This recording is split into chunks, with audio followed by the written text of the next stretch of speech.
पहिलो कुरा बनाउने हो भन्दा पनि देश बचाउने कुरामा हाम्रो ध्यान जानुपर्ने बेला भएको छ।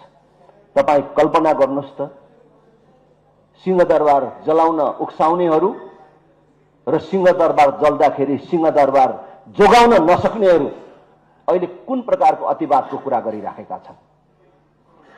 उनीहरूको व्यवहार, उनीहरूको आचरण अहिले कुन ढंगले अतिवादतर्फ उन्मुख भइराखेको छ।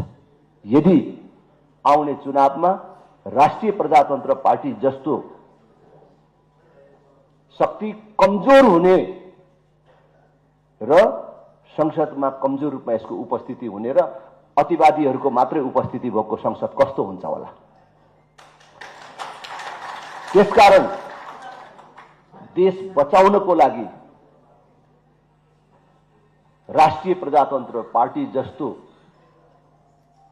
सुस्पष्ट विचार भएको नेपाली माटोमा